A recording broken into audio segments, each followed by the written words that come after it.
Andrew Swiler, welcome to Acquiring Minds. Thanks, Will. Thanks for having me. It's great to be here. Andrew, you were a searcher who bought a SaaS business, which deserves congratulations because a lot of people would love to acquire a SaaS business but can't get their hands on one. Also, you did it with an SBA loan, the generous terms that an SBA loan affords to Americans buying businesses. So even better than buying a SaaS business is buying a SaaS business with an SBA loan. And lastly, you did it from Barcelona. So you are an American, but live in Spain with your wife and kids. So all of that is pretty impressive, Andrew. Now, I know that there is a lot more hair on this story than that, but still a great scorecard, I would say. And now we are going to get into the hair, the details, how you put all of this together, Andrew. So please start us off with some background on you. So first of all, anyone that's watching this on YouTube will see that there was hair on the deal, but there's not hair on my head. So the trade. I did. The deal wasn't when I lost my hair. I lost my hair about 10 years before that. So don't worry. Getting an SBA loan and acquiring a business doesn't make you go bald. It's a genetic thing. So anyone that's out there thinking that it's going to cause hair loss, don't worry. So I started my journey. So I started in private equity 15 years ago, in 2006, after college, started in private equity, worked for a company called Hilco Global. We basically did mostly retail acquisitions in distressed retail acquisitions. So, my claim to fame was, we did a lot of work with Starbucks when Starbucks was in restructuring mode during the great financial crisis. Also, we acquired like Polaroid during their bankruptcy. So we did a lot of sort of deals in distressed. I did that for about 4 or 5 years. And at one point, I just was super burned out. I was living in Chicago. The winter was driving me crazy, even though I grew up in Minneapolis. But winter was driving me crazy. I was just depressed. I had a buddy of mine that had just moved to Spain. And I was sitting there with him the day before he left. And I was like, that's interesting. I'm interested in doing something like this. And the months went by. I ended up living in LA for a month. And I just decided I got to make a change. Whatever I'm doing right now isn't working for me. And so I ended up breaking up with my girlfriend at the time and then went into my boss's office and told him I was going to go move to Europe and write. And he was like, I'm not even going to try and convince you to stay with us because what you just told me means you're out the door, you're gone. And so I packed up, and in May of 2010, I moved out of Chicago. Ended up traveling throughout Europe for about 5 months. And on an island in Croatia, I was doing a kayaking trip, pulled up on this beach with the kayak and met my wife, who was sitting next to me on the beach, ended up striking up a conversation, talking to her on the beach. And then we ended up traveling for about a month together through Bosnia and Croatia, staying in hostels in little houses. This was right when Airbnb started. So we were the first people using Airbnb. And after that, I convinced her to move with me to the US to San Francisco. I said, I'm not going back into private equity. I'm going to go into startups. I experienced Airbnb and all this tech stuff and new apps, and Instagram had come out, and it was all right, let's move to San Francisco for the gold rush. Mm-hmm. And moved out to San Francisco, and all I knew was finance. So I went out there and just became what is now called a fractional CFO. At the time was just a guy that did spreadsheets and prepared our Series A decks. So I did that for people and sort of prepared their books and prepared their numbers and got them ready to go out and pitch. And then I would go with them. I would go to Sequoia. We would go to Sand Hill Road and, sit in the room with them and be their CFO in the meeting. And, I was only 27. I don't know why they thought I was a professional guy. At 27, you were the oldest person in the room, Andrew. So. Yeah, I was pretty close. It was 24-year-old, 25-year-old, and I was the oldest guy. So then after about 2 years, my wife just said to me, she was like, I hate it here. I hate San Francisco. I want to go back to Barcelona. She didn't like the weather. She didn't like the people. She's not in tech. She's an artist. So she's like, all you guys talk about is tech and it's stupid. She's like, I'm not interested in it. And I don't really like the culture here. So man, can I interjection, such a sad commentary on San Francisco because San Francisco historically has been the city that attracts the maybe the artists, including LA and New York. But, a hub for artists, or at least kind of bohemian types. And so to actually hear an artist be like, this place is the least artistic place I've ever been, is pretty sad. Yeah, it was not. I mean, we had some friends who were artists, like she had made friends with some people there, but it's not like New York. It's not like LA. I mean, night and day from any of those places. So she said to me, I'm moving back. I said, okay. I, kind of weighed my options, didn't know what I was going to do, went hemmed and hawed a little bit, and then decided, well, we got to get married if we're going to move back to Spain. So we got married in San Francisco, moved back a week later. I didn't know what to do. I didn't really speak the language. And my wife started an eyewear company at the time. I tried to start some e-commerce companies. They all failed. My wife started an eyewear company. And like 6 months in, she was like, we need money to make these glasses. And I was like, well, I know how to help find money. So I sat down with her and her partner, and we made like the business plan. And I started like a PR movement. We got on the news.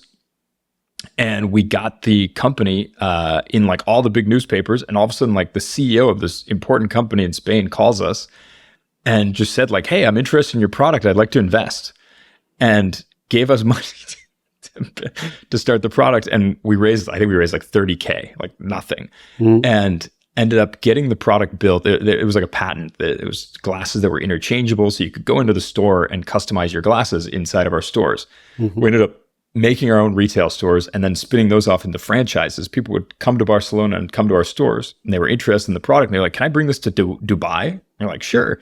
And they're like, can I open a store in Dubai? And we'd say, sure. So we made like a master franchise agreement, started franchising on our business. It was in Mexico, Italy, Dubai, Abu Dhabi. I forget where else we were in, somewhere in Southeast Asia.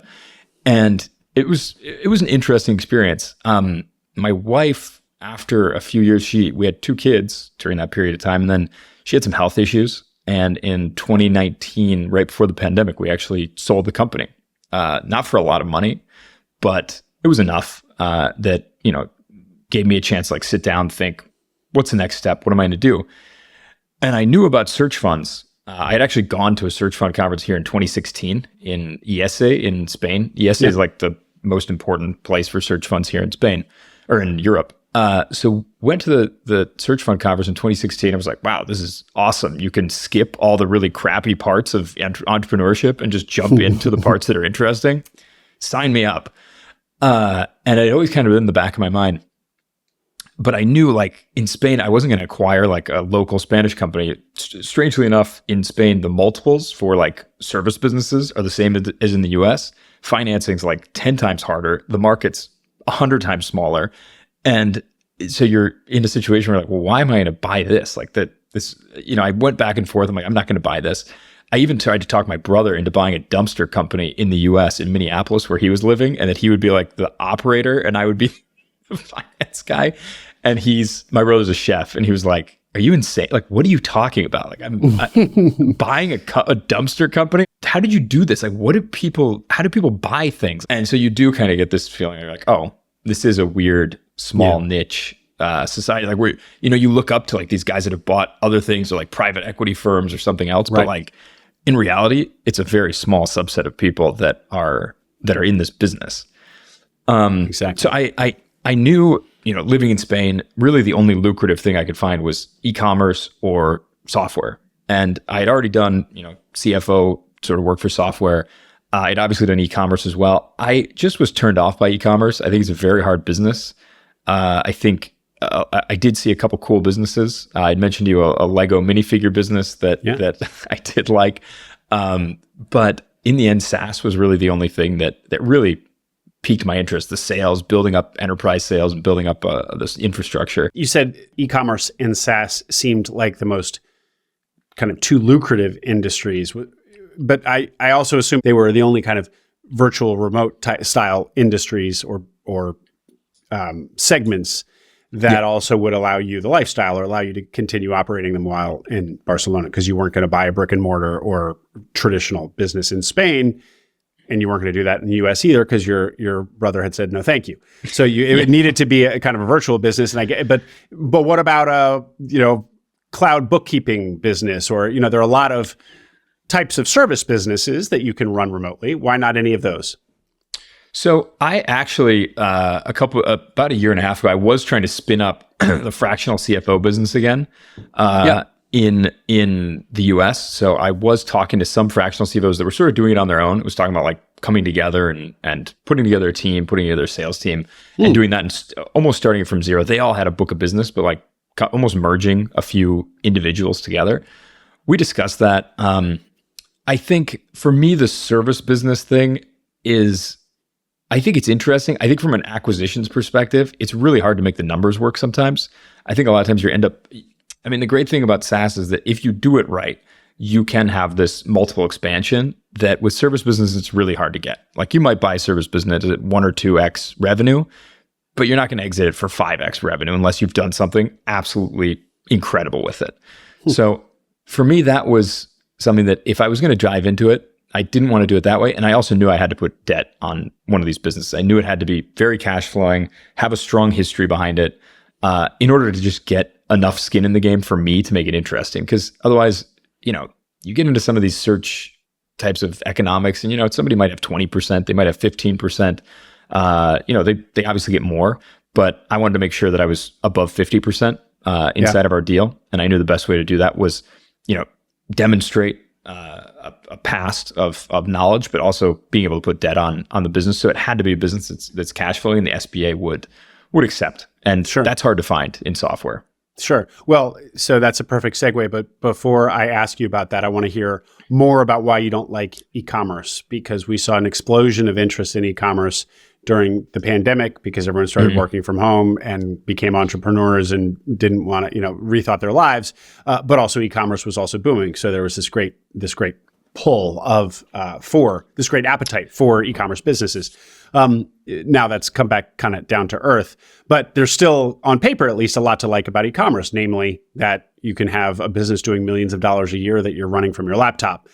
Disabuse people of that vision. There are FBA businesses that I think you can sort of run that way. I have a couple of good friends that are running.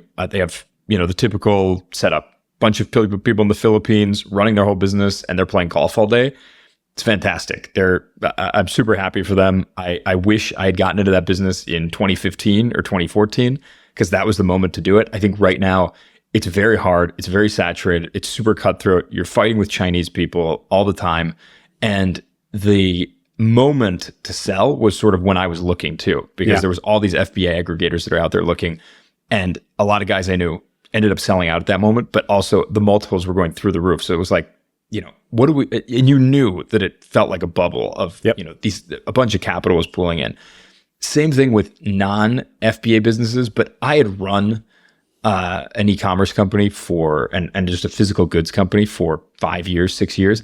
I had seen from 2014 where it was just sort of Wild West, like throw some Facebook ads out there, make some Instagram posts, and some of them might hit, or you get, a famous person to talk about you and you get it out there.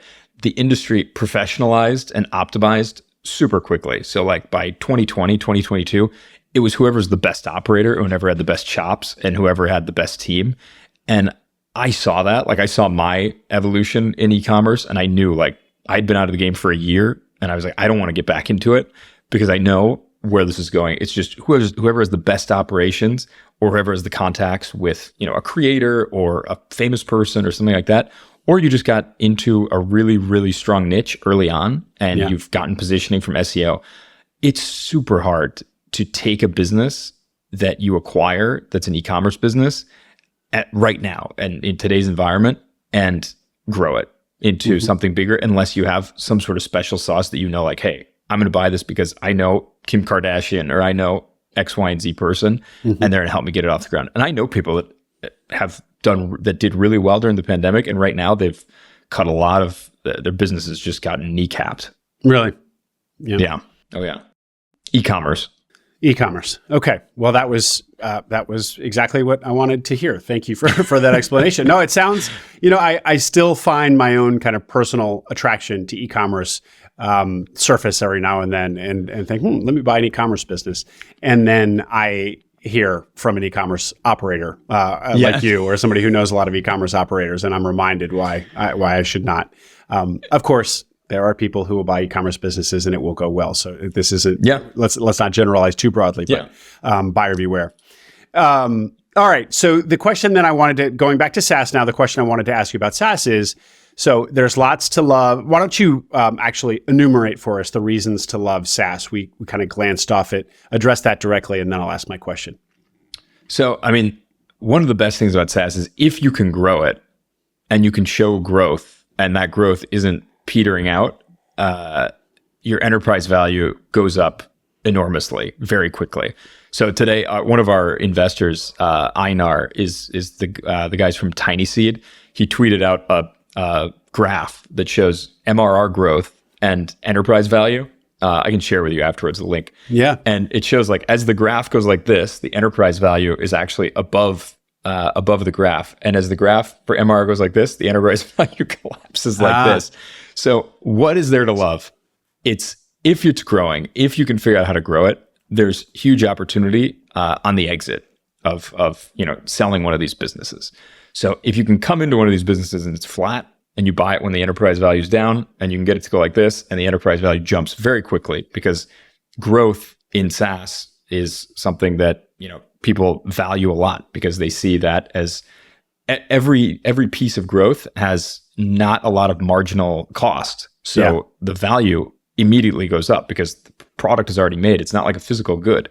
In the case of most SaaS businesses, I mean, there are SaaS businesses that require a lot of service to actually deliver the product. So that's number one of what there is to love.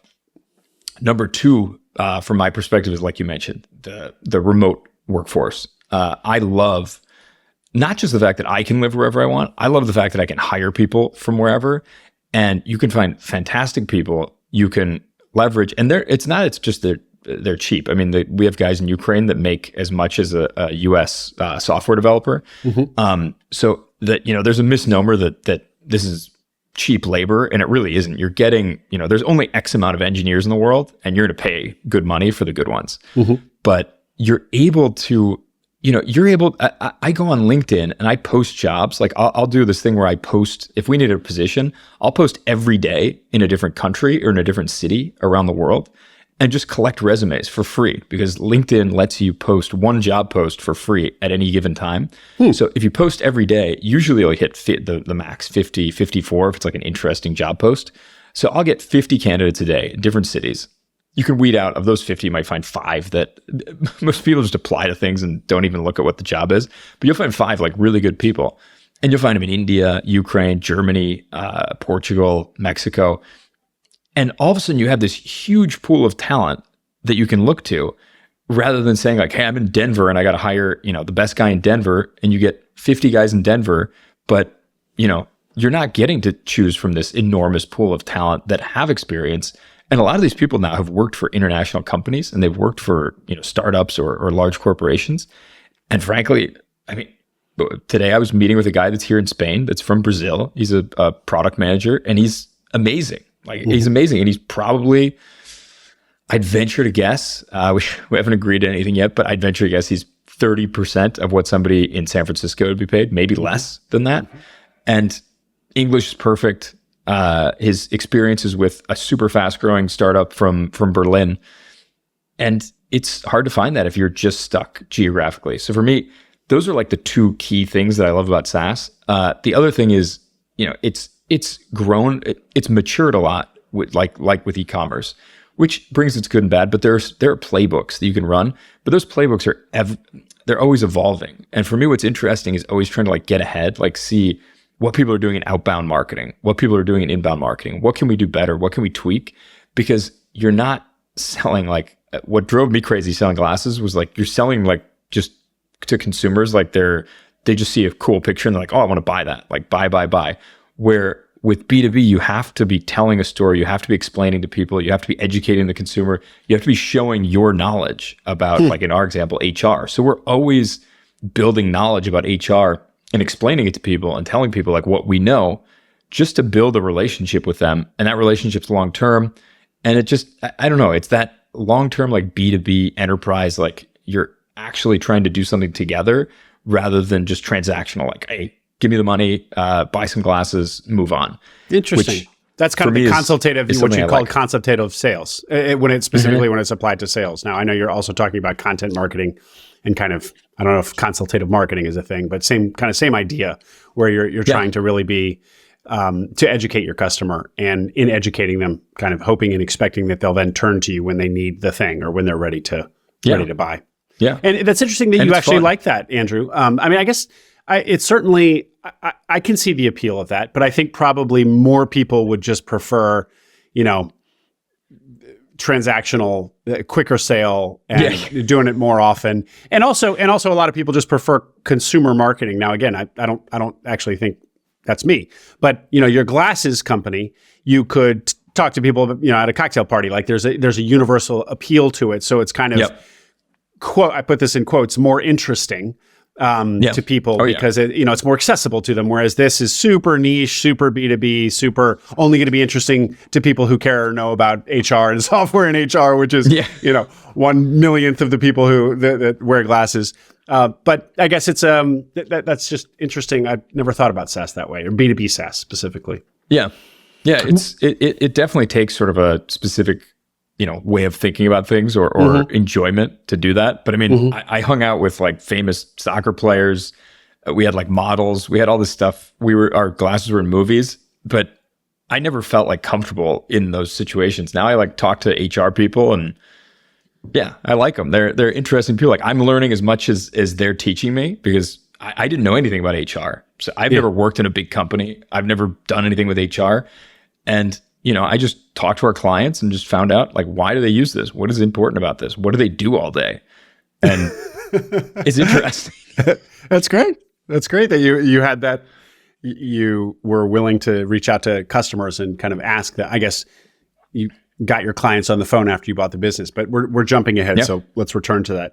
One other thing I want to ask about SaaS is, were you not scared off by something I kind of said at the top, or implied at the top, which is they're very expensive from a multiple perspective. So a lot of people want SaaS but can't get it because you need dry powder or you need some kind of financing where you can really pay a premium for a business. The idea of paying 3x on SDE, like we're used to with a traditional business with an SBA loan, we're told doesn't happen in SaaS. Now, you did make it happen. We're going to get into that. But even before you kind of went after SaaS, did that not just scare you off before you started?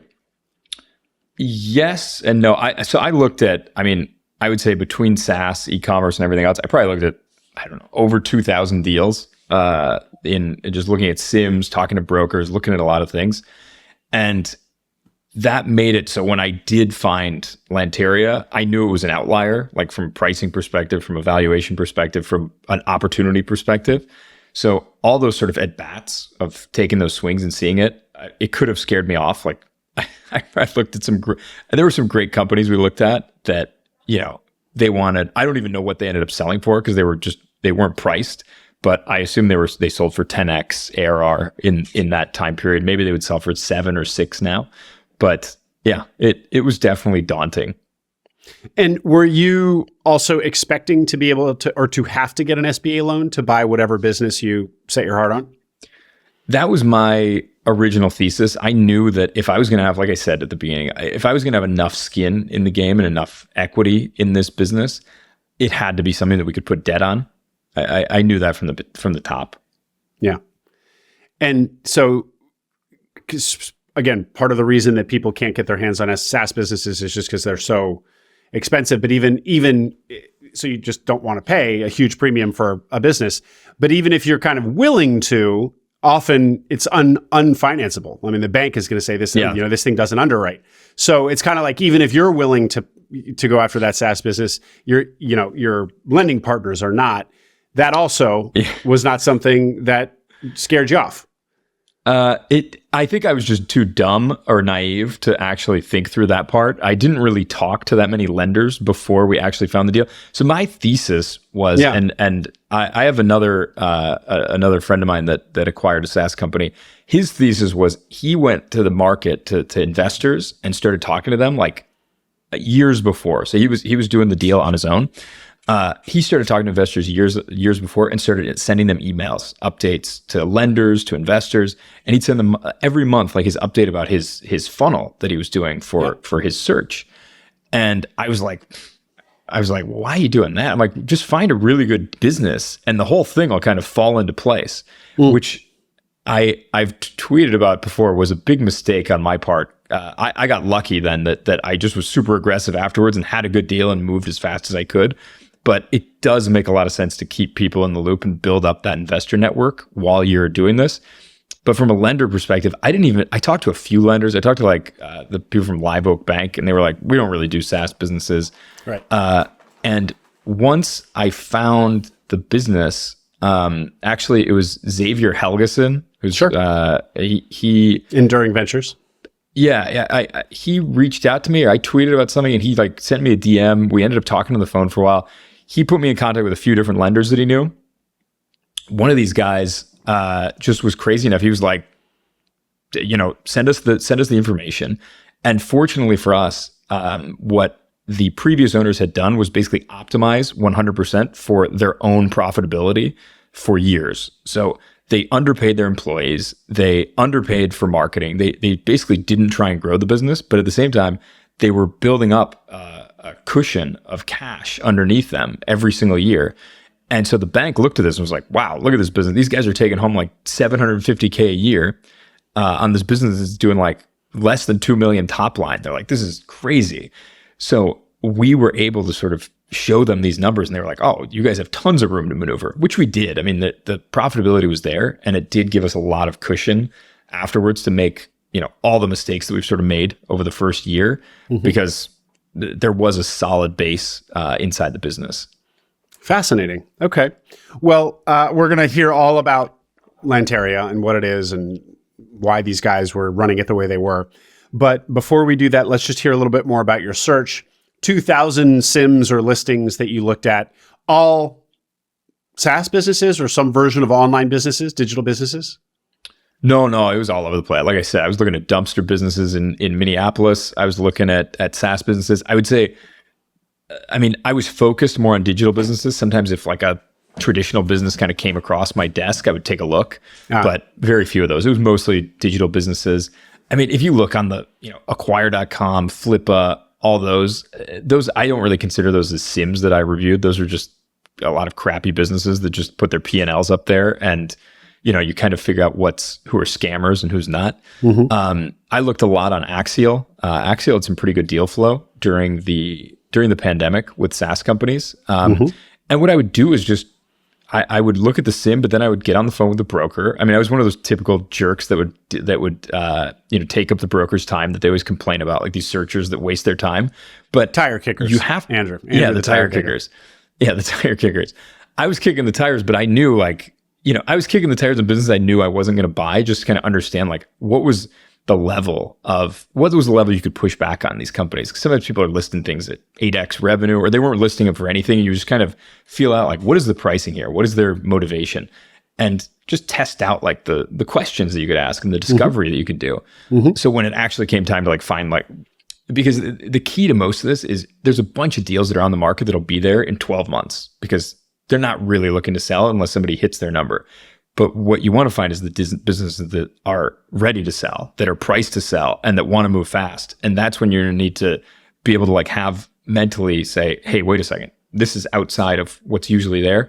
And I need to know exactly what I need to ask, because I'm going to have to move really fast in this business, because otherwise somebody else is going to call and they're going to rip this out from under me, somebody that's probably more well-funded than me. So when you don't have the funding, you kind of have to be smarter and faster in some way. And so you got to kick the tires and just figure reps. Out what's the motivations. Yeah. It was all about reps. And Andrew, do you remember from those conversations or that kind of self-learning, tire kicking phase, any learnings? I understand you're just kind of building a framework, kind of a loose framework in your mind and understanding where the kind of the push and pull is. But were there any hard takeaways that you recall that you could share? I'm going to try and think about this for a second, because I actually was thinking about this today. One of the things I was thinking about is how funny it is that you spend almost 2 years building up a muscle for something that once you're done with that activity of searching or acquiring, then you don't use that muscle again for a long time. So like today I was trying to think of things and I was like, I don't even remember. Like, it's like you block it out of your memory because all of a sudden like a whole wave of new information comes in about how to run a business, about how to manage a business, how to grow a business that you weren't thinking about at the time. And I'd even done it before. And I almost blocked it out for those 2 years too. It was like, no, I'm going to buy a business, and you forget about all the things that come with it because you're thinking about also this like grass is greener on the other side. Like, oh, this new business is going to be fantastic. It's not going to have all the other crap that I was dealing with in my other business. And of course it will, and probably 10 times worse. But I mean, for me, the biggest takeaway in entrepreneurship in general too is just curiosity. Like, you have to be the number one thing, like in being an entrepreneur, searching, acquiring, or operating business, is you have to constantly be curious, because otherwise you're going to run out of passion or excitement for something unless you find like the passion of now. Like, I just like talking to HR people and kind of hearing the random things they do all day, or like sitting in Facebook groups and be like, what are these people talking about all day? And because if you don't have this curiosity, it's like you're going to run out, you're going to be like, well, okay, I acquired a SaaS business. And now, okay, we're making money, we're doing like the levers of sales and things. But like, if you're not curious about like, why are people using this? Why do people do that? Why do people do this? You'll kind of lose that. So the interesting thing about acquiring a business is you get to look at hundreds of business models and companies and industries. And if you're not doing it out of like the curiosity, but you're just doing it looking at the numbers, like what's the bottom line? What's the EBITDA? What's the multiple here? What's the motivation to sell it? You're not going to keep yourself motivated through that whole process. Like, you just have to be interested. Like, wow, look at this dumpster business. Like, how does this work? Where do they park the dumpster? What does the real estate look like? It's all about interest in industries and in business models. Otherwise, you kind of run out of room to push through some of the difficult moments if you're not curious. That's so well put, Andrew. And I think it helped just crystallize for me why I like doing this podcast so much, because I get to peer into all of these different little random businesses and industries. Yeah. And I love business. And so this is just kind of a way for me to just be ever curious. And you'll hear podcasters say that. It's like one of the great things about podcasting is you can just be, as a host, is just like you can just be curious and ask questions all day. But if you really like business, hosting Acquiring Minds is hard to beat. For sure. Our marketing manager, like, she got, because we do a little podcast where we invite, like, part of our lead generation right now is we're inviting HR people that are potential leads, but instead of trying to get them on a demo, I'm just having them come talk to me for 15 minutes and I ask them questions about their life, about HR. And she's like, these are really boring. Like, I don't think we should be posting these. And I'm like, really? I was like, I thought that was really interesting. I really like talking. She's like, no, it was really boring. She's like, you just had that lady talk about her life. And I was like, oh, I thought it was interesting. She was like last week I talked to this woman that was a 911 operator, and then she went into HR, and I was like, wow. And I was like, tell me the stories about the 911 operator. Like, why'd you? And our marketing manager's like, why? You really want me to post this? I'm like, why not? It was interesting. But that's great. And by the way, does podcasting as lead gen work? This is a technique that I've heard about a lot. So in B2B SaaS, actually, specifically. I don't know if it works as a sales closing tactic. It works like crazy for actually getting people to answer emails. Like, we had to stop we only ran the campaign for a week, and I had to stop our SDR because I said I don't have enough time to do all these interviews in the next 2 months. So I said, you got to stop. So we've limited this now. So what we're doing is we'll reach out to people, but we only reach out to people that are active on LinkedIn. So we'll narrow this down to just our leads, like the people that are specifically in our lead in our lead funnel. And maybe they didn't answer our book a demo type of thing, but we'll look and see, are they active on LinkedIn? What do they talk about? What do they like? And then we'll reach out. We'll say, this post they talked about, we'd like to expand on this post and have you come on the podcast. And the response rate is like, at least from this small campaign, the response rate was like 30%, I want to say. Positive response, which is like absolutely insane. And in a cold email right now is dead. It's like almost impossible to get cold email leads. Yeah. And this has blown up. So yeah, we're going to. And the lifetime value of a new customer justifies this customer acquisition cost of your time to do a podcast, produce a podcast, et cetera. That I haven't dove deep enough into that's TBD. I mean, we're just looking for anything to sort of generate, get the lead gen going and getting it to work. So for me, I view this as twofold. One, we talk to people that we know are our target market. Like we 100% know this person could buy our software. Then we get them on the podcast. Then they share it to their LinkedIn audience, which is usually other HR people that they know. So at some point, I think indirectly, this should work in some way where I'm taking 15, 20 minutes of my time 2 or 3 times a week and talking to these people that I think if we do it well and we find the right people that share a lot on LinkedIn, we should get some ROI here. Mm-hmm. Mm-hmm. Well, if you can truly do an episode in 20 minutes, man, I need to take notes because mine are multiples of that. I recognize. No, I do 20. We do 20 minutes, and I've been on other people's that do. I was on a guy that it was 15 minutes. He like entered the room. He was actually an HR guy too. At 15 minutes, we were in and out and done. Like he was like, we're going to talk about this. I'm going to ask you 3 questions. You're going to answer them, and that's the show. And his focus is just like giving people like really quick hit HR tips, and that's it. So, there's different types of podcasts for everyone. Cool. Well, Andrew, let's get back to the search. So you looked at hundreds and hundreds. You were kind of educating yourself on how to strike quickly when that right deal did come along. Finally, it did. How did you find Lanteria? So Lanteria actually came about. The seller posted it on Search Funder at one point. It was one of those things on Search Funder that nobody, so that, like the founders of Search Funder always like at people or they mention people to get their, get the post up. This one just slipped through the cracks and they didn't notice it. And it didn't get posted as a deal, didn't get upvoted or anything, and just was there. And I was like, this is interesting. And I looked at the EBITDA, I looked at everything. I was like, wow, this is an interesting business. Reached out to the guy, talked to him. At first, he wanted I want to say 3x revenue probably. I didn't even get into the numbers. I just was kind of poking around, asking him. And he alluded to kind of around 3x they were looking at. I was like, no thanks. But, let me know if you guys can't find anyone. Hung around the hoop, kind of kept following up with him from time to time. And about 6 months passed. So this was in the end of 2021. 6 months passed. It was 2022, mid 2022. They were starting to get closer to actually wanting to sell. They didn't really have that many people interested. And I said, okay, well, we'll take a look.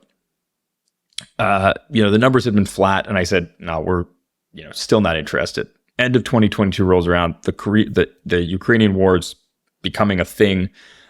They're starting to have questions from clients asking, what's going to happen? What's your plan? Your emergency plan? Employees are starting to worry. Everyone's starting to get a little bit concerned. Now they're motivated. Now they're really motivated.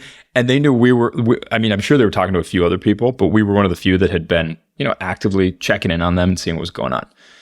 And Ukrainian war starts or was sort of on the horizon. I said to him, we will buy this for 1x revenue right now. I'll get the deal done. I had no money and to actually close the deal. And he said, okay, signed an LOI. I told him we'd close in 60 days. I went out and started, I live in front of this big park and I would walk up and down the park every day, 10 kilometers, talking to investors, dialing for dollars, getting people on the phone. And the investors that finally invested, we talked to them for 15 minutes each. They understood the economics, they understood the market, and they said, go ahead, send me the due diligence you've got. And we're in principle. So we closed most of the capital. We closed about $700K pretty quickly. We still needed a little bit more. And then the SBA was the next phase because the SBA wouldn't even talk to us until we had the equity capital. So then we went out to the SBA. One group just kind of led us along for a few weeks. Didn't work out. Xavier connected me with these 2 guys, Ben and John, who at the time were at Dogwood State Bank. Now they work at another bank. They got the deal through in 3 weeks from first meeting to closing to starting closing in 3 weeks. I don't know how they did it because I was in Barcelona. The sellers were in Ukraine. The company was a US based LLC. I have no assets in the United States, 0, other than an IRA. And they basically just said, we see this as an air ball. We're not going to get anything back on this if you screw this up. But we believe in you. And we think the business has a lot of room to screw up. So you can screw up a lot and we probably won't lose our money. And their investors said the same thing. They're like, this doesn't have the upside of the deals we typically invest in, but it also doesn't have the downside. Like if you screw this up, you really made some big mistakes. So Andrew, were they saying did they think that the downside was so protected because of the healthy balance sheet that was you referred to earlier, or just because they thought the fundamentals of the business were so strong? The business had a long history of profitability, going back for 6-7 years basically of being highly profitable, having decent top line revenue, having good recurring revenue that didn't churn. So they saw that as, churn was very low and continues to be very low. And they saw that as an opportunity. The biggest pushbacks were the product basically needed to be rebuilt at some point in the future. This was a product that it's a legacy SaaS product, needed a lot of work. So that was really the biggest pushback. And then a lot of people push back on the fact that we haven't gotten into this, but it's Microsoft focused. So this is for Microsoft users. And a lot of people didn't get that. They were like, Microsoft, like who wants to be in the Microsoft ecosystem? But turns out in due diligence, I talked to several people. Steve Ressler actually put me in touch with a guy that had acquired a business in the Microsoft space. And he was like, it's crazy. He's like, Microsoft will help you. They will push for you. If they know you exist, they will bring you deals. Like he had doubled his revenue just from Microsoft's business developers bringing him deals. So I found out that it was it had doubled. Microsoft's user base had doubled in 2020 alone. So it was like, whoa, hang on, there's a big opportunity here. And we kept talking to people like Microsoft, like, ugh, we don't want to deal with that. And it became pretty clear to us, like, this was a really interesting deal at a really interesting multiple. And, especially at the time, now you could probably negotiate some of these SaaS businesses down. But at the time, everything was going for at least 3x revenue. So it was a huge outlier, like I said. And when you say it is for the Microsoft ecosystem, what does that mean? So, two-part. We do have on-premise customers. So almost half of our customers are still using on-premise servers. We do move them into private cloud pretty regularly. So we use all Microsoft infrastructure. So Azure is like everything's in Azure databases, Azure servers.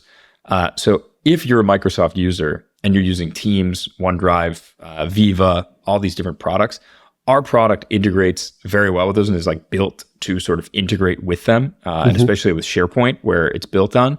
So, if you're inputting all your employee data into our system, it's easily going into all the other Microsoft tools that you're using and easily sort of sharing that. So you only need one source of truth, like inside of our product, and it'll share to all the other Microsoft places where you're using. So all the documentation, all the contracts, all the employee pay stubs, all the employee information, predictive index, all that stuff lives inside of ours and can easily be found in other parts of Microsoft. And also ours, sucks things out of Microsoft too. We have Microsoft Viva that sits inside of our dashboard. So it's a great sort of hub for HR, and you don't need to leave SharePoint. So like you're kind of used to being inside of SharePoint, and our product sits inside of sort of that ecosystem. So it's a unique, weird niche. And why did everybody turn their nose up at Microsoft if in fact Microsoft is this really healthy, growing ecosystem? Is it just because it's seen as a has-been and people are kind of ignorant to the actual growth that still exists in the Microsoft ecosystem? Yeah, it's viewed as boring. There is always platform risk in anything. They looked at it as like, well, what if Microsoft raises prices? What if they do this? What if they do that? There are certain things around that when you're sort of focused on one specific niche, and we will take a hit like in any exit. Like people will say, like, if this was just a cloud-based solution, could go anywhere, that's sort of where we're going, is focusing on Microsoft users, but being a cloud-based solution that anyone can use. But if we sort of stuck with this, it would take a hit in the multiple, but I think the infrastructure in the ecosystem is healthy enough and worth it to sort of make that investment and to focus on Microsoft. Mm-hmm. Fascinating. And going back to how you kind of waited around and kind of kept them warm or kept raising your hand to let them know you were out there. Sorry, you said it was a 3x multiple initially on Search Funder, and then eventually it came down to 1x is what you acquired it as at? Yeah, they had we never got into specific numbers in the first calls, but they alluded to something around 3. Like, minimum that they would look at would be around 3x. And as we waited around, it got down to 1x. And then we went even further. When the war started, we were still negotiating things around deferred revenue. So Lanteria, all the contracts are annual. So when we bought the company, there was all this deferred revenue, whatever, if somebody's contract renewed on March 1st, we would have to wait a whole year to collect that money.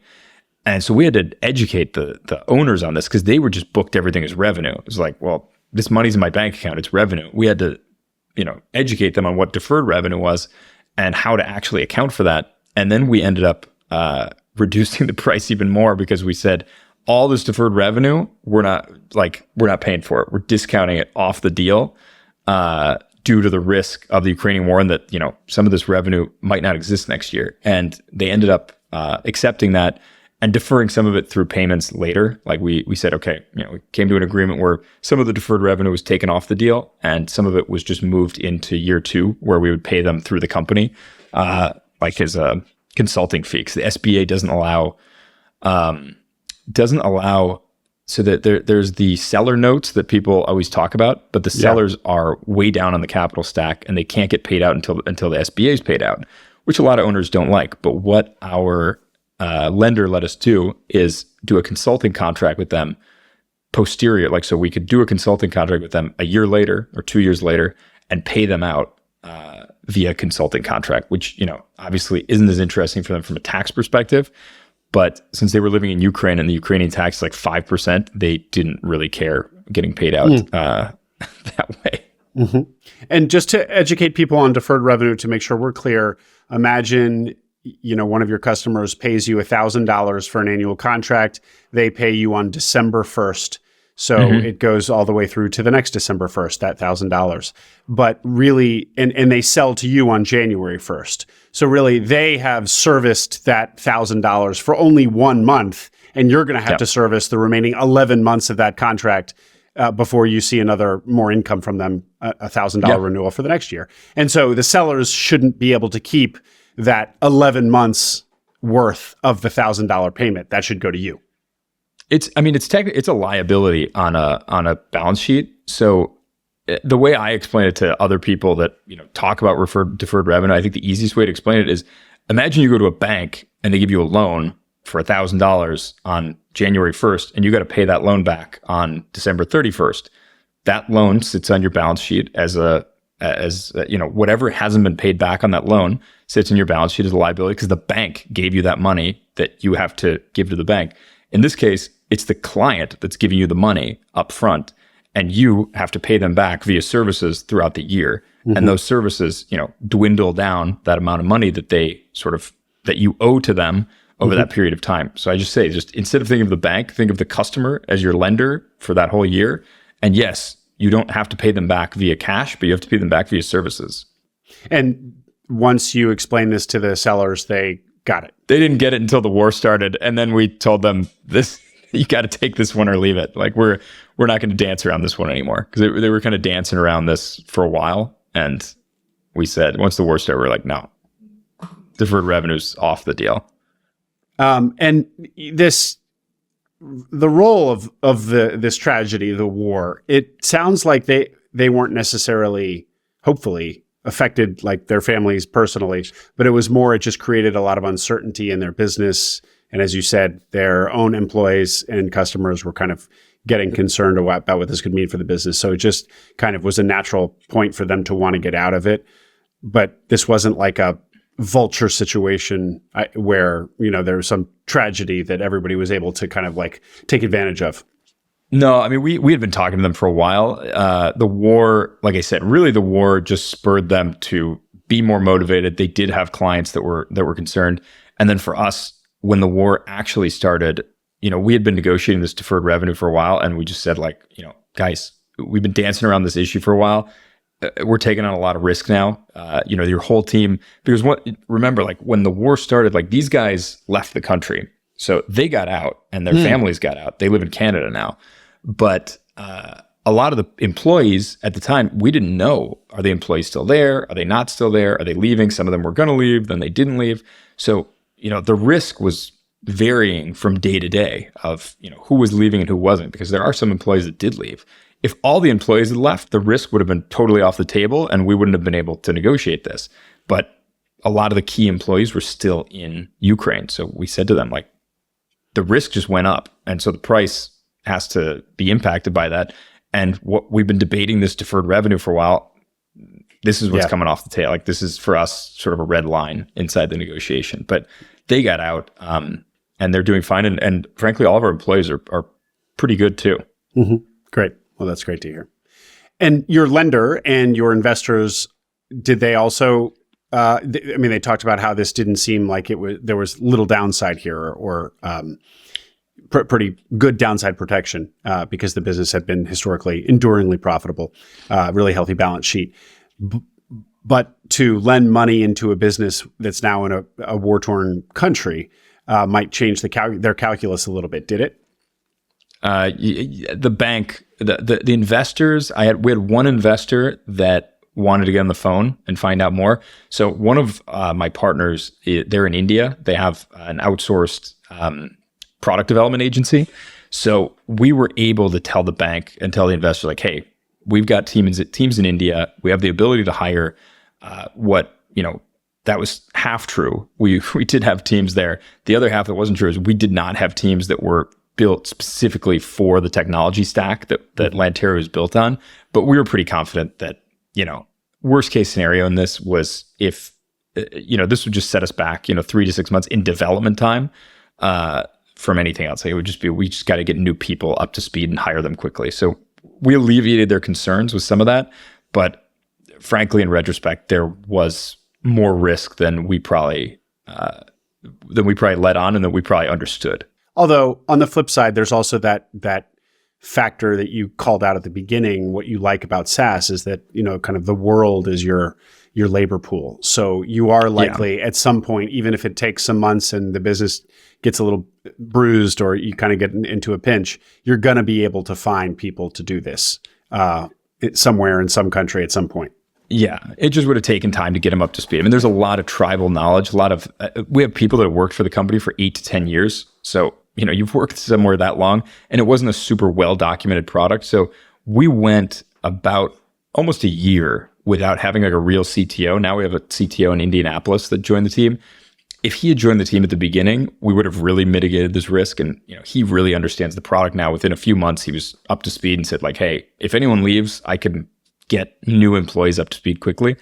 But we definitely went for almost a year where we didn't have anyone that could actually step in and really document the product and really train new people. If, the 3 developers we had in Ukraine just disappeared, we would have had difficulty for about 6 months getting anyone up to speed, I think. And what about this factor, Andrew, the fact that you're not technical? I mean, you are comfortable in digital businesses and digital business models, but not understanding, not being a coder yourself or at all technical.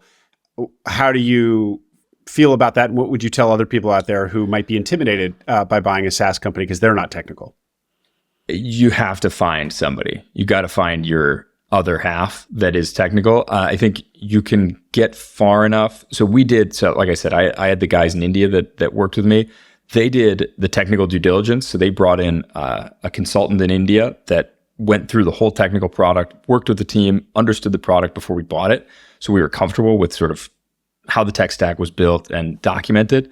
So I would say you can get external services that, give you a report and can make you comfortable with the acquisition part. But I think personally, one of the biggest mistakes we made was not bringing on from day one a really strong CTO. Mm-hmm. And it wasn't necessarily a mistake. It was just a lack of funding, a lack of having the right people. We actually did have a guy that started with us and he ended up sort of quitting like 3 different times. He just kept flaking out. And finally we were like, okay, you got to go. But I think you got to find like a really solid person. Now we have him. Like, Chris is a fantastic guy, super committed. We've given him equity in the project, but if we had him from day one, it would have made a huge difference. And I would not recommend anyone to do this without having at least someone next to you that is technical. If you're getting into sort of a bigger product that's like Lanteria. I mean, there are simpler SaaS products that you can step into. Maybe they're doing 20K MRR and it really just needs, marketing and sales muscle to get it to the next level. The product is good enough, but there's a lot of landmines that could explode in your face if you go in that direction without having sort of a really technical person next to you. And what would you say to just having that technical person next to you just be somebody who's already employed by the business? Does that check the box? Are you suggesting that you need to partner with somebody who's your fellow acquirer and your partner in this project, kind of as an outsider? It doesn't have to be a fellow acquirer. It could be somebody that's employed or somebody that you hire to join. Right. I would say if it's an employee that's with the business, that's ideal. But you got to make sure that they are, going to stick around, ready to step into that type of role. Like we approached when we acquired the company. I forgot about this. We approached the CTO of the CTO that was outgoing. Said you should have this guy become the CTO. He's our best developer.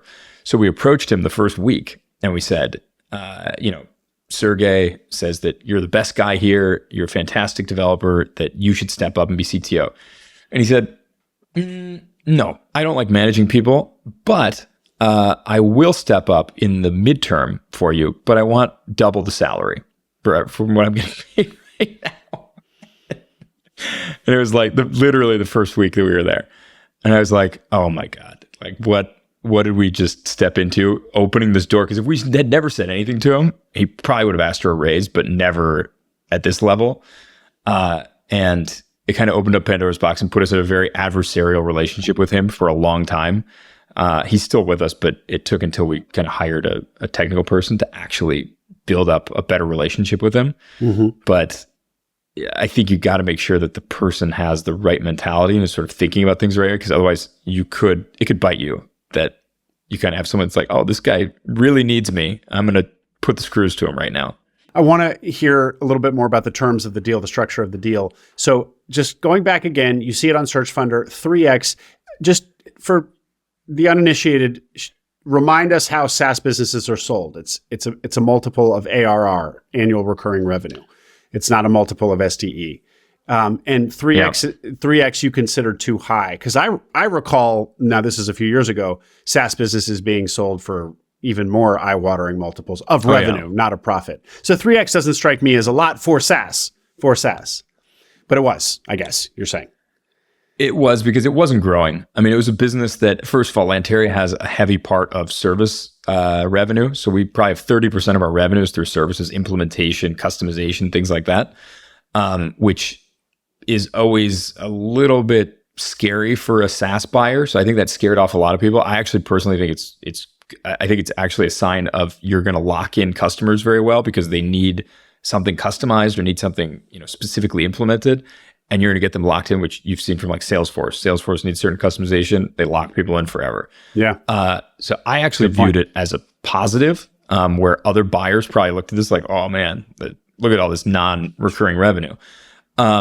The other part of this was, like I said, it was basically flat for 3 or 4 years. Profitability continued to go up. They continue to grow a little bit, but 3 to 5% a year, where most of these SaaS businesses you're seeing are growing 30 to 50% a year at that level because they're going, 200K, 400K, 600K, 1.2 million.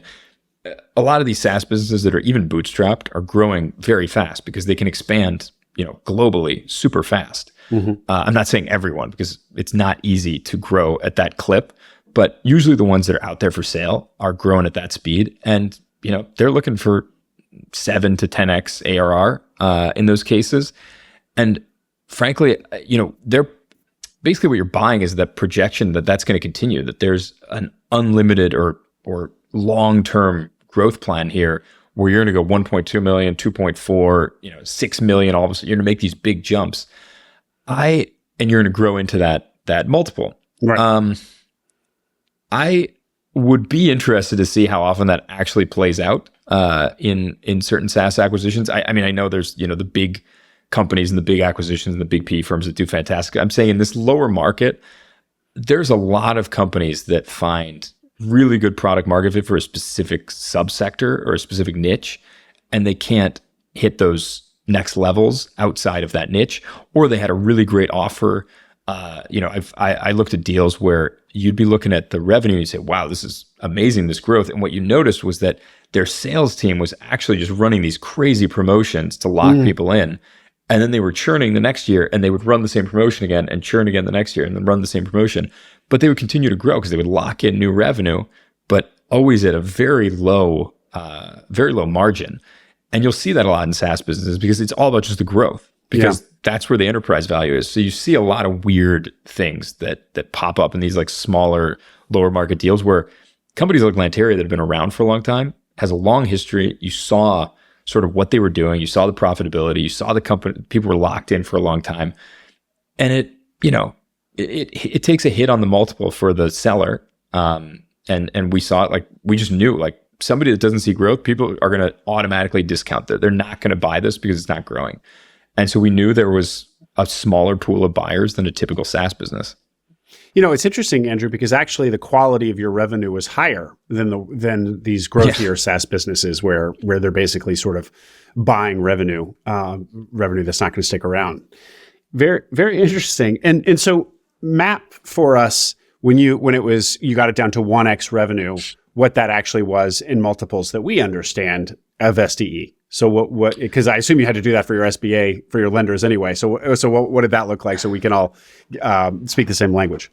I think the SDE that they calculated, keep in mind the SDE was, there was the EBITDA, there was what the owners were kind of paying themselves, which wasn't super clear because they were paying themselves like overseas through like another LLC. So the bank had to do some strange math to figure this out. But I believe they calculated that the year before we bought it. So I think it was the audited financials that we had for the business were from 2020 when we bought it. The 2021 ones were not audited, but they calculated more or less like $550K. Okay. So it was under 3x SDE that we bought the company for. Just keeps getting better, Andrew. That's remarkable. Yeah. And also, we've vaporized that SDE by reinvesting into the company, but that's another operational question. Yeah, we're going to get to that too. But Andrew, was it just really kind of foresight and savvy on their part that they had a US based entity? Because I feel like a lot of non-US based software businesses, e-commerce businesses, website businesses don't bother setting up, don't have a US entity. They have an entity wherever. And that immediately disqualifies it from an SBA loan. Happily for you, they had this US entity. So most of the clients are US based. So early on, this company started as like a consulting firm, like a Microsoft SharePoint consulting firm. So they were doing like offshore consulting work for US based companies. Okay. So they set up an LLC from day one in the US and were selling into the US. So for them, it was sort of table stakes to be a US based company. Like, people weren't going to pay a Ukrainian company. So they, fortunately, the US is a very easy country to set up an LLC, run it, especially online now. And they had an LLC since 2012, I think is when they set up their US-based LLC. So it had a long history in the US. Mm-hmm. Great. And the Lanteria product as such, when was its inception? How old was it? It started in 2012. Also 2012. Product as it is now is sort of like 2018 is like when the current product sort of came into being. Oh. Before that, it was they were selling it as a very traditional perpetual SaaS license business, perpetual software license business. So they had a pretty bare bones product, pretty cheap. In fact, a lot of the customer interviews I did at the beginning when we took over, it was like, so what do you like about Lanteria? And they're like, it was really cheap when we bought it in 2014. And now we pay you almost nothing. And so we're fantastically happy with this amazing product that continues to update. So, which is great news when you're the new owner, like, there's no revenue coming from this customer, but they had a lot of perpetual licenses. They did a good job at the time of like having just a bare bones product. It was cheap. It was easy to get new clients because they were selling this just like really cheap product. And then in 2018, they saw like they started moving to SaaS. They upped their game. The product became more robust. They expanded into like LMS, expanded into more modules and raised the price significantly at that point. They obviously took a hit on amount of customers coming in because they were going from these crazy perpetual license deals into recurring SaaS deals. But in 2018, that's sort of where they came in. And so that's where, we were able to see, 4 years of history in the SaaS business. And they took a big hit at the beginning of the pandemic. But 2020 for them actually worked out pretty well because they brought on a pretty big customer. We still have this a very large bank that works with us, and the bank does a lot of customization work. So they're constantly customizing our product, adapting it to their needs. So they brought in a lot of revenue that was sort of one-off revenue in 2020 from that.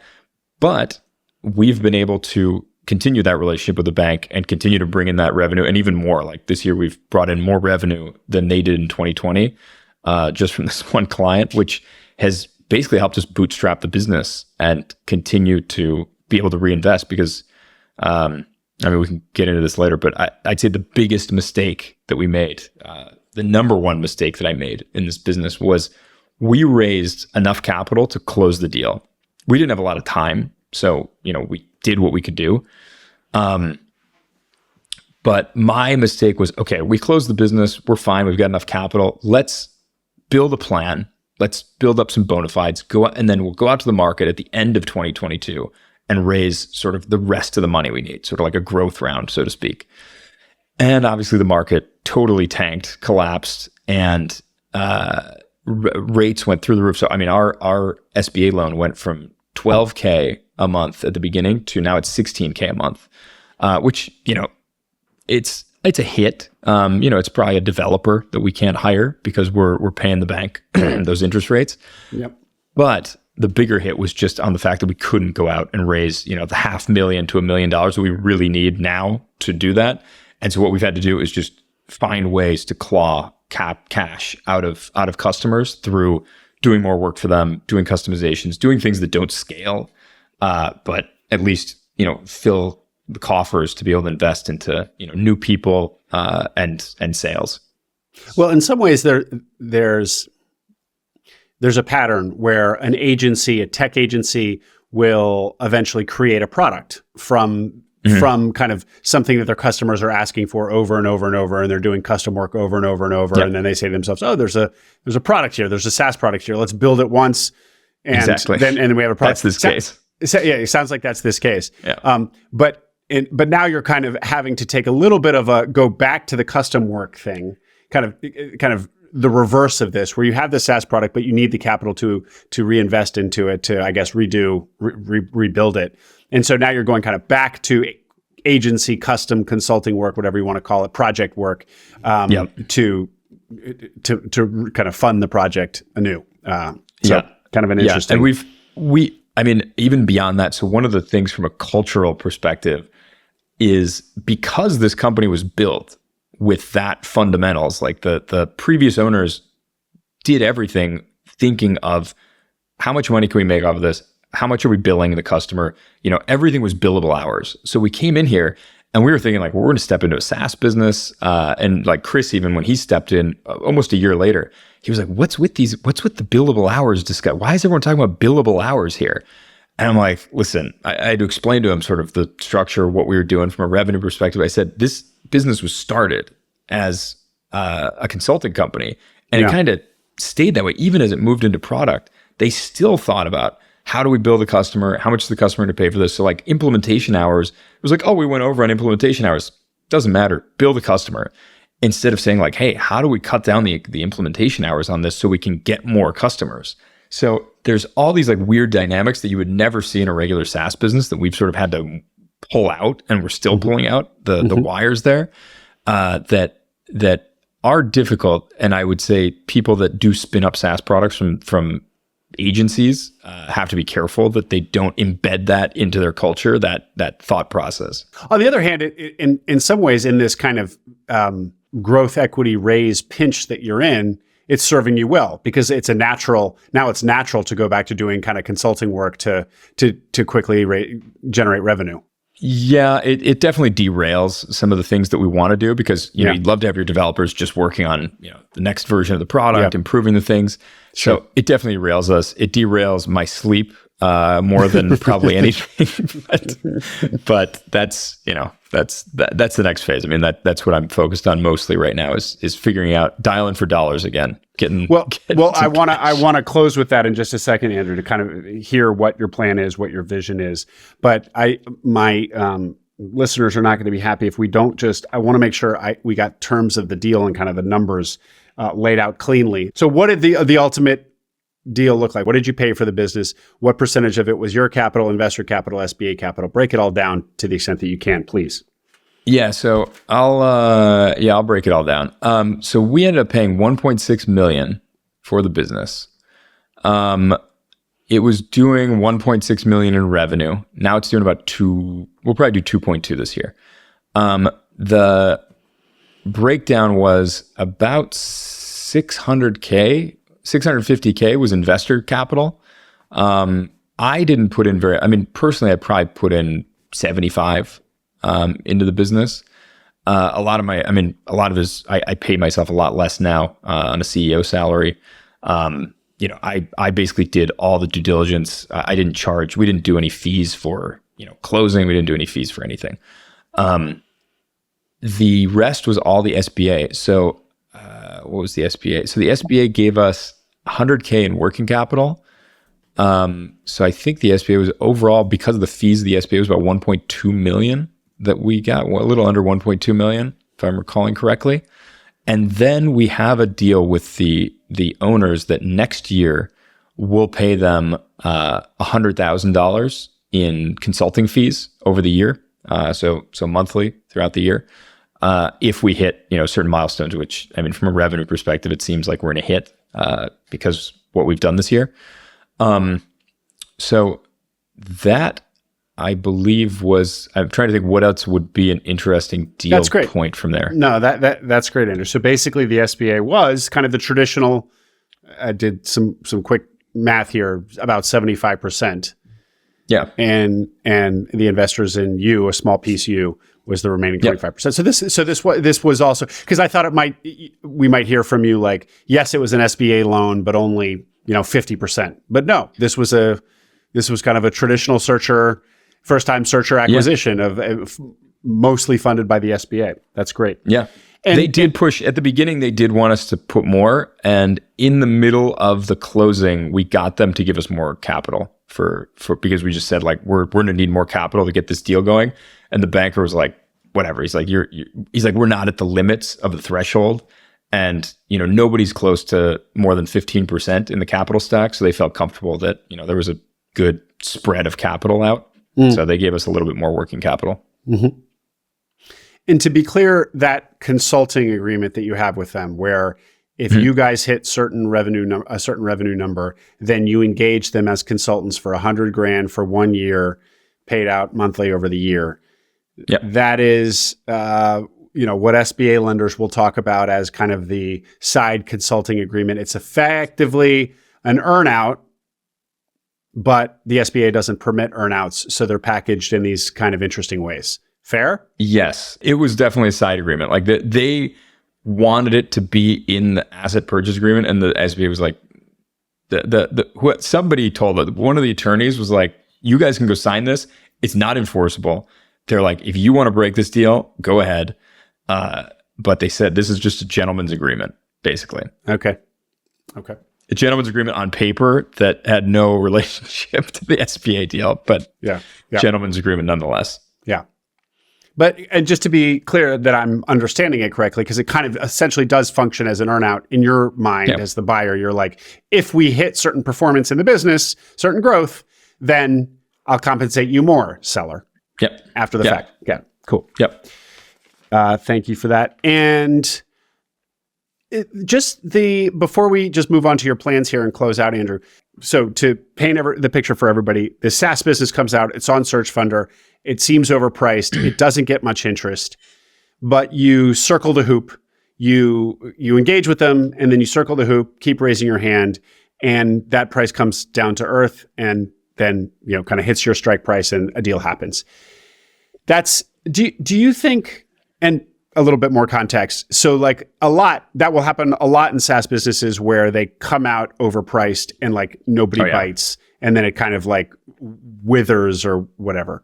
Do you think that there's a playbook or a technique that people can draw from your experience where if you're interested in buying a SaaS business and you see the many listings where the price is way overlisted, that you should kind of return to the seller, put them in your CRM, reach back out to them in 3 months and 6 months and see if that price comes down to earth as it did in your case? Or was the Lanteria story just totally fluky and there's not really a playbook that one could write here? I think it's a little bit fluky, but I think everyone that closes one of these deals or gets anything done in general is usually kind of an outlier. It's not something that's like, hey, this was right in the middle of the bell curve on acquire.com and I bought it and everything went well. It's something right. Strange has to happen for any of these deals to get done, unless you've already done some of these weird deals and you have a track record and you have capital and you can just move fast. Like that's the pitch that works well on acquire.com or on any of these is we can move fast. We have committed capital, 30-day due diligence or 45-day due diligence. But if you can't offer that, you got to find some weird stuff and be willing to deal with. I mean, I tweeted about this the other day. Like, you're either buying a growing business or you're buying a turnaround, and you got to know what you're buying when you buy it, because some people are great at like, hey, I'm an account executive or I'm an enterprise account executive at fast growing startup X, and I want to buy a company because I know the playbook of how to grow SaaS startups. But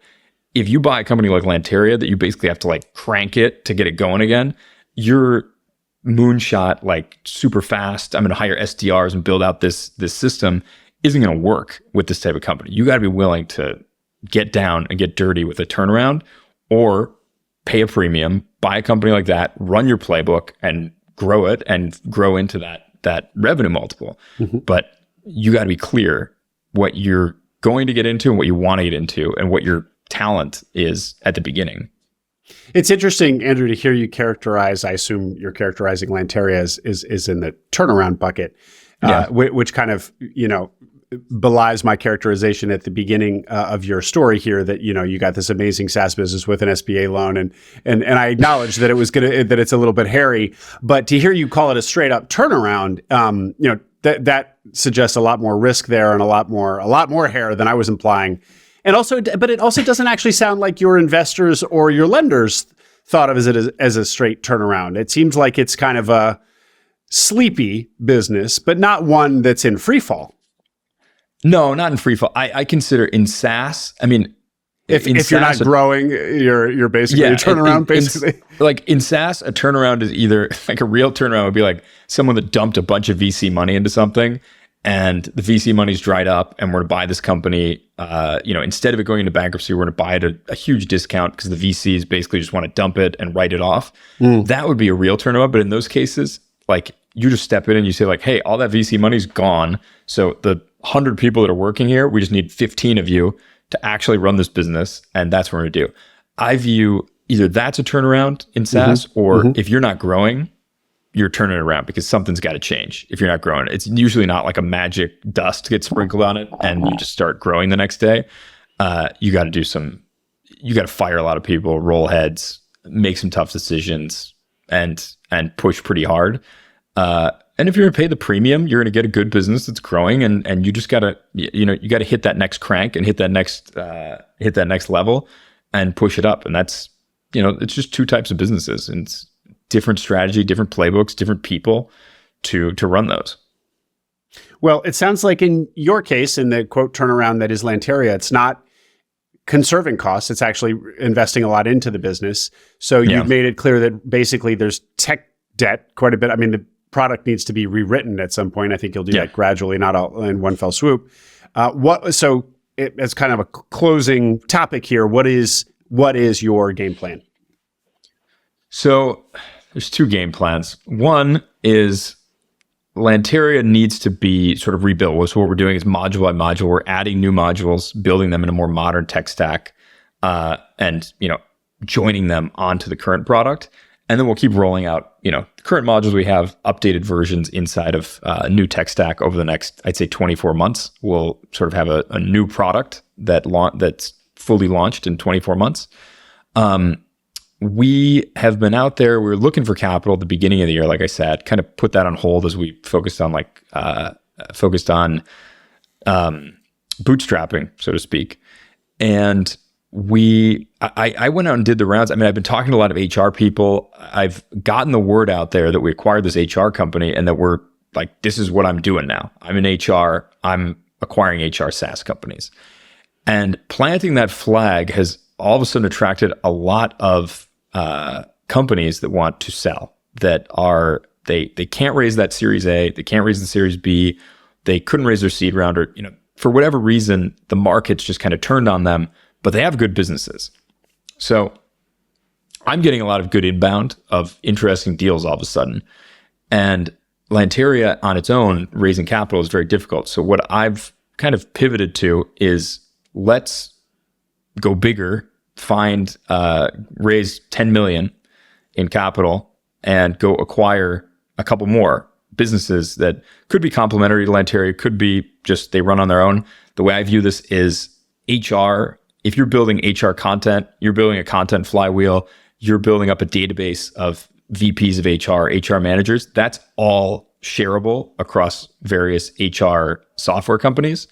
And then there's obviously, the HR back office, the finance back office that we can build out. So that's where I've pivoted my vision to, because what I saw from talking to investors is they're like, well, this is just too small for us. But if you need a $5 million check or a $10 million check, come talk to us. And it was like, well, this business is too small right now to do that. But I've got some really interesting businesses that have reached out to me. What if we kind of the only thing that hasn't crystallized here is this like a holding company type of thing, or is it a fund? But that depends on the LPs. I mean, we're talking to some LPs that don't want to put money into a fund, talking to some LPs that do want to put money into a fund, and sort of depends on who we're able to close first. Frankly, I don't care if it's a fund or not. I don't want to collect fees. I'm all about building the businesses, growing them, selling them, or keeping them, whatever we end up doing. So for me, it doesn't matter the structure, because I'm not going to be collecting management fees on any of these. So that's sort of where we're at right now. And part of that funding, I'll put our shares of Lanteria into that fund or into that holding company, and part of that funding will go into growing Lanteria as well as part of that portfolio of 2 or 3 companies. And so the idea would be, let's say, whatever the structure is, and I'm going to want to return to that in a second. Whatever the structure is, you have 3 or 4 or 5 HR SaaS businesses, and unlike a HVAC roll up where you're gonna integrate them, maybe. I mean, I guess if they're in different parts of the country, you don't integrate them. But in kind of a services business, oftentimes there is an attempt to integrate if they're basically serving the same market. You integrate them into a larger entity. Yep. In this case, they would remain distinct entities. And so you don't necessarily you're not building under a single brand or a single piece of software, but the economies of scale, of course, in the back office economies of scale, and also your customer list. So, once you have some kind of touch point with a VP of HR, at this company, they're using Lanteria, but when they go to another company, they won't be on the Microsoft stack, and they'll use they'll be a prospect for one of your other pieces of software that still basically serves the function, sort of thing. Yep.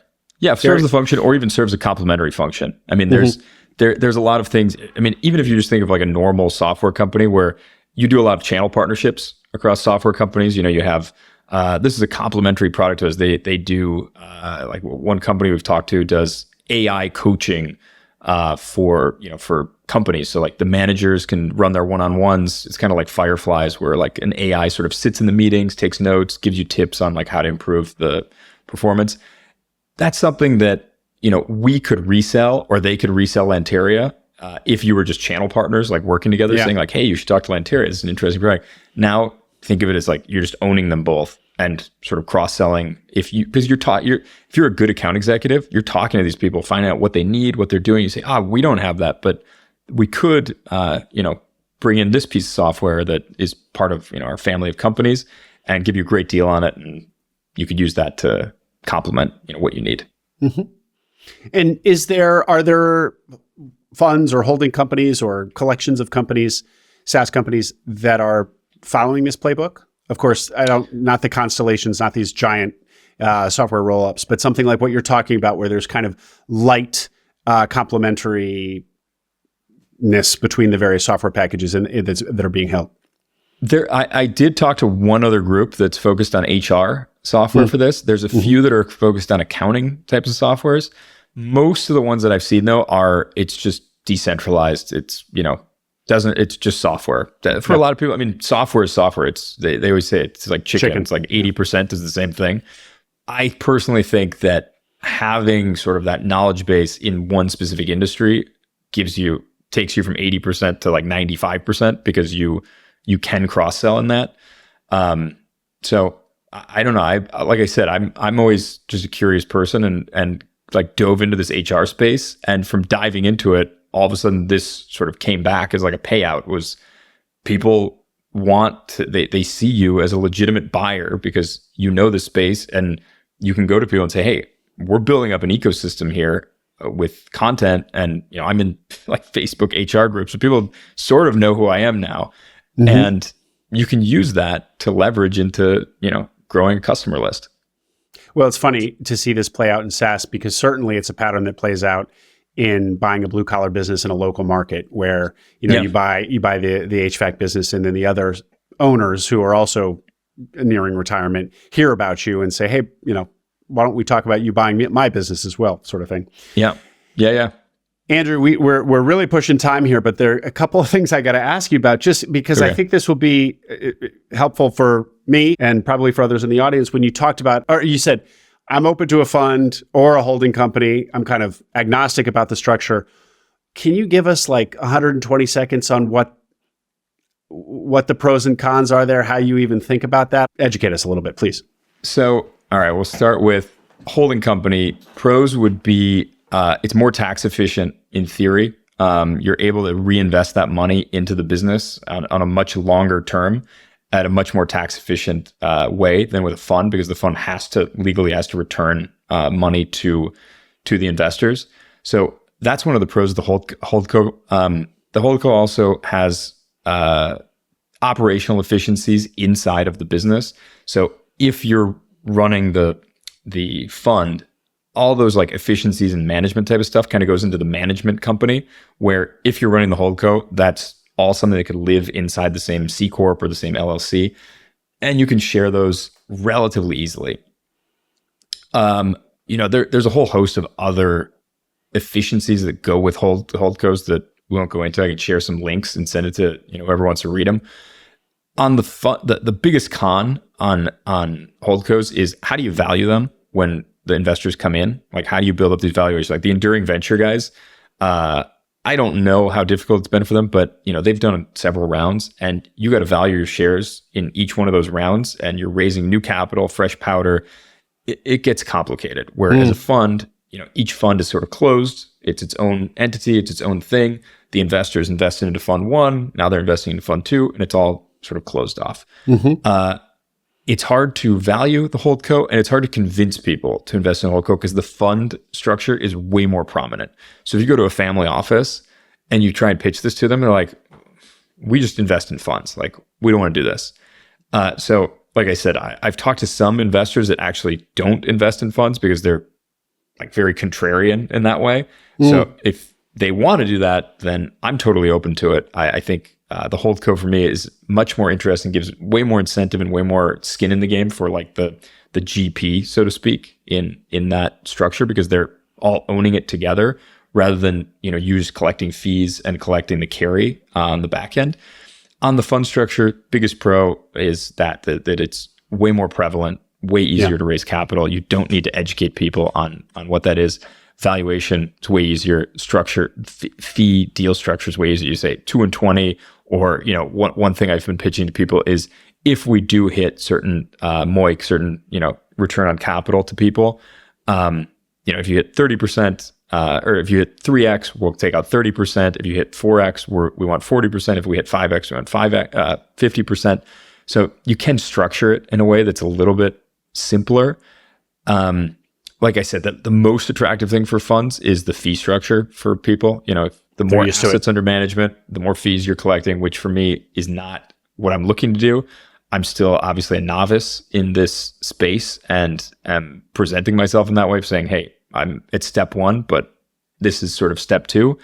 And I don't think I should be paid, a fee for management because I don't think I'm at that level yet. So those are the pros and cons. Andrew, is it also fair to say that if with a fund, there's going to be the expectation of a life cycle of the fund and a return of that capital at a certain date? Whereas with a holding company, it's a little bit more open-ended, permanent equity-ish.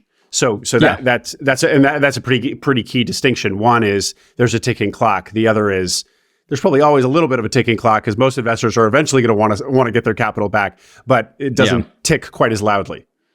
Yeah, and it is more capital efficient from a tax perspective, the holdco type of thing. I mean, where the SaaS part starts to bump into it is like if you talk to like Michael Girdley, like he has a holding company of SaaS, of software companies, but his theory is to hold them forever. Like his thing is like, we're going to hold these software companies. I could see like if you find the right companies, the right businesses, but I think those are really hard to find in software unless you have like a really good funnel and a really good structure and really good capital. I mean, even Constellation's like, they're doing a very good job of acquiring companies very cheap, but their volume is insane. And they're going after very specific types of companies that oftentimes don't have a long life cycle in front of them. They're kind of being phased out, so to speak, but Constellation's getting them so cheap, they're able to siphon a ton of cash into their holding company.